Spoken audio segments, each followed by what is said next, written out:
America में इन दिनों Walmart, 7-Eleven और टारगेट जैसे बड़े रिटेल स्टोर्स के बाहर चावल खरीदने के लिए लोगों की लंबी कतारें देखी जा सकती हैं। इस तरह अमेरिका का एक बार फिर पासा पलट चुका है। हालात ऐसे हैं, दरअसल अगर यूं देखा जाए, परिवार को सिर्फ एक पैकेट चावल खरीदने की अनुमति दी जा रही है। दोस्तों, क्या है पूरी खबर, चलिए इस वीडियो में समझते हैं।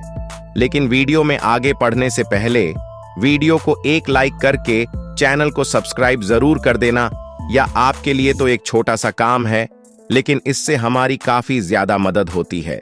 दरअसल यह नजारा किसी के लिए भी चौंकाने वाला है, क्योंकि इससे पहले इस तरह की लाइनें पाकिस्तान में गेहूं और आटे के लिए, श्रीलंका में गैस सिलेंडर और पेट्रोल के लिए, या फिर भारत में राशन की दुकानों पर लगती थीं।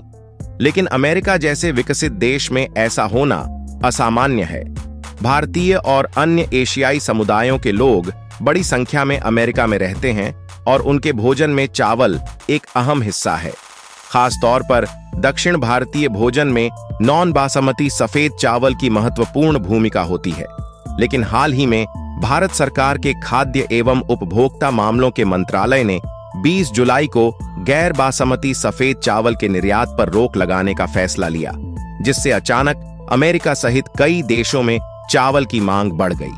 बासमती चावल और उसना चावल के निर्यात को अनुमति दी गई है, लेकिन गैर बासमती सफेद चावल पर लगे प्रतिबंध ने वैश्विक बाजार में हलचल मचा दी। इस फैसले की प्रमुख वजह अल नीनो के चलते मौसम में बदलाव, धान की फसल वाले इलाकों में अत्यधिक बारिश, बाढ़ और कुछ स्थानों पर सूखा पड़ना रहा। भारत में चावल उत्पादन प्रभावित हुआ और सरकार ने घरेलू बाजार में चावल की कीमतें बढ़ने से रोकने के लिए यह कदम उठाया। यह पहली बार नहीं है जब भारत ने चावल के निर्यात पर नियंत्रण लगाया हो। सितंबर 2022 में भी भारत ने टूटे चावल के निर्यात पर प्रतिबंध लगाया था और गैर बासमती चावल पर 20% निर्यात शुल्क लगाया था, जिससे अंतर्राष्ट्रीय बाजार में चावल की कीमतें बढ़ी थीं। हालांकि उसना चावल को इस प्रतिबंध से छूट दी गई थी। इस बार के प्रतिबंध का असर अमेरिका समेत कई देशों में तेजी से देखने को मिला। भारत दुनिया के सबसे बड़े चावल निर्यातकों में से एक है और वैश्विक चावल व्यापार का करीब 40% हिस्सा उसके पास है।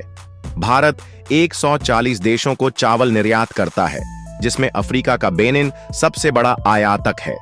इसके अलावा अमेरिका, मलेशिया, सोमालिया, गुयाना जैसे देश भी बड़ी मात्रा में भारतीय चावल का आयात करते हैं। भारत के इस फैसले का असर अमेरिका में तुरंत दिखाई दिया। जैसे ही चावल पर प्रतिबंध की खबर फैली, लोगों ने पैनिक बाइंग शुरू कर दी। रिटेल स्टोर्स पर अचानक चावल की मांग इतनी बढ़ गई कि उनकी इन्वेंट्री पर असर पड़ा और स्टोर्स को भीड़ नियंत्रित करने के लिए नए नियम बनाने पड़े। चावल की शेल्फ जल्दी खाली होने लगीं और हालात इतने बिगड़ गए कि कई स्टोर्स को एक परिवार एक पैकेट की नीति लागू करनी पड़ी। कुछ जगहों पर यह नियम भी बनाया गया कि ग्राहक किसी भी तरह भाग दौड़ करनी पड़ेगी। यह घटनाक्रम यह दिखाता है कि भारत जैसे बड़े निर्यातक देश के फैसले का प्रभाव न केवल स्थानीय बल्कि वैश्विक बाजारों पर भी पड़ता है। भारत में चावल की कम होती पैदावार और बढ़ती घरेलू मांग को देखते हुए सरकार का यह कदम देश के हित में है, लेकिन इससे अमेरिका और अन्य देशों में रह रहे भारतीयों के लिए समस्या खड़ी हो गई है। आने वाले समय में अगर यह प्रतिबंध जारी रहता है तो चावल की कीमतों में और इजाफा देखने को मिल सकता है।